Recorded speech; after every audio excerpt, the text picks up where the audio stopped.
Today I want to share with you guys my experience on the first time hanging out with the white dude. Was I a little nervous? Yeah.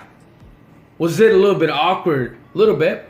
So before I dive in, let me give you a little background on myself so you could understand. I grew up in Southern California. Around my community, our people stick only to the people they know. If you're brown, you're down, let's hang around type of thing. We don't know how other ethnicities are. I'll talk the same, walk the same, even dress the same. We all shop at the same bazaar, swap meet.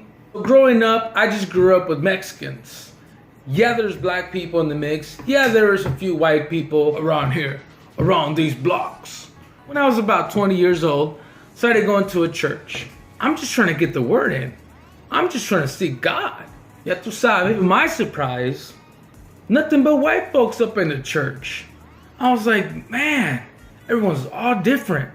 I'm the only brown skin in there. Man, I get myself into something. I wanted to bounce out of the church. Why? Because everyone was different. No one was like me. I struggled with that for a period of time, not because I wasn't confident in myself, just because nobody was like me. Nobody talked like me. Nobody had the same background. I said, you know what? It don't even matter right now. I'm just trying to seek God. I'm just trying to dive in. Just a side note, a lot of people change the way they talk when they're in front of the white folks. Around our raza, we're like, hey, ¿qué ole? That's how we do. Fast forward, okay. I don't talk like these people. I don't act like these people. And I'm very loud. Not because I'm Mexican, I'm just a very outgoing person. I try to be outgoing. I decided, you know what? Forget this. I'm gonna write it out. I'm gonna meet some folks. Hey, how you doing? Doing, sir? One time I saw this dude sitting all alone. And I was just wondering, man, I wonder who this be. He had a weird looking, he had a shirt with a weird looking drawing. I couldn't, it didn't even make sense. I'm like, dude, I don't know where he got this. I was like, man, this dude's not even from California. But I made the intro. Like, you know what? Hey, what's up, man? What's happening? That's when I met Mark. We connected right away. I said, you down for Jesus? He said, yeah. I was like, let's ride, baby. Let's do a thing. First thing is first. We connected. We had a common goal. We had a common interest. We related to something. So you know what? I said, let's build on that. I don't know nothing about this guy. He looks different, talks different, has a weird looking shirt. But you know what? We love Jesus. We're in this together. He's right here. He don't have no friends. I don't either. It don't even matter right now. Hey, what are you doing this week? Around that time, the church that we were attending had a little kiosk in the mall. They used that kiosk to sell shirts, stickers, a lot of Christian stuff, a lot of good stuff. I was like, hey, what's up, buddy? What's up, buddy? Or what's up, Holmes? I cannot remember what. I was thinking, people need to know about Jesus. You know what just crossed my mind? Hey, let's go talk to some folks on a Saturday evening and spread the gospel all throughout the world, baby. Get it? You down? He said, you know what? I'm down for that. Here he comes. This dude's early. Mexicans are never early. Mexican time means we're there 2 hours late. This is what I admire about the white people. They're always showing up on time. We get there 2 hours, 3 hours. Sometimes we don't even show up and we'll show up the next day. Vine aquí para recalentado. And my gente, take notes. That's the way you do. That's the way you do. Don't show up late. That is not cool. It is not cute. So we got to the mall. So we got there half an hour before the mall closed. So we're like, hey, we have perfect time. Half an hour preaching Jesus. Boom, let's get it. So as we were walking into the mall, I saw one of my homies. Old dude. 6'2". I saw him from a distance. And I rolled up. He had a big old brocha, a flannel, buttoned up. Manny Montes, what's up, homie? Like almost laughing without wrinkles. Rolled up and we talked to Manny. I was like, what's up, Manny? It's been such a long time. And we were catching up. And one thing leads to another.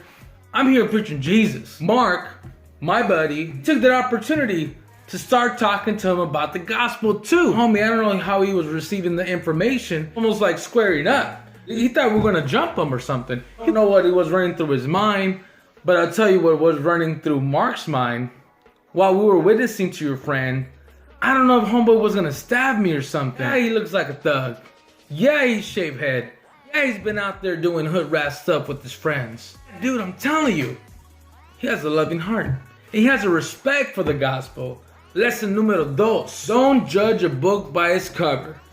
Just because we're Mexican with tattoos, we're all open to talk about God. Different story when you start quoting scripture though. Because that's like, whoa, I know I got my praying hands right here, but later after that, my friend Mark was like, hey, you want to get something to eat? I said, you know what, I'm thinking cali burrito, I'm thinking some tacos. He was like, hey, have you ever tried Chick-fil-A? I'm like, no, have not heard of it, but I'm down. We rolled up to the spot, going in there, I was like, man, I'm reaching new heights, I'm reaching new levels. Walked into Chick-fil-A, I was like, man, they got nothing but McChickens. Man, where the burgers at? Just as we sat down, I said, Mark, you're the first white dude that I ever hung around with. He said, you know what, you're the first Mexican that I kick it with too. I was like, say no more.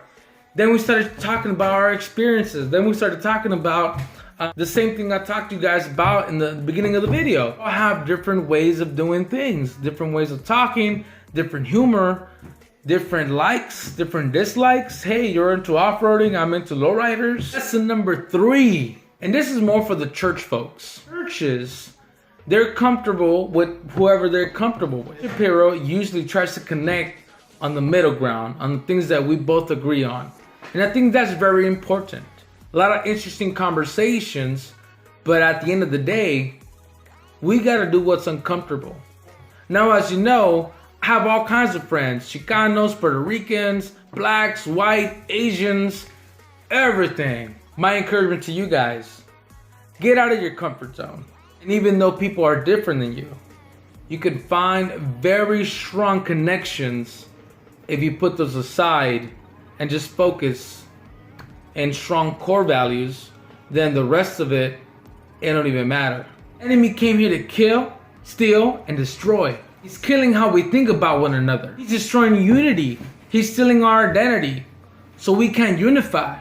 There's strength in numbers. There's strength in diversity. It starts with you welcoming other people into your circle. God so loved the world that he gave his only begotten son, so we may not perish but have everlasting life, and life in abundance. You got a lot of things to do, so let me know how it goes. Willie Will, we're out.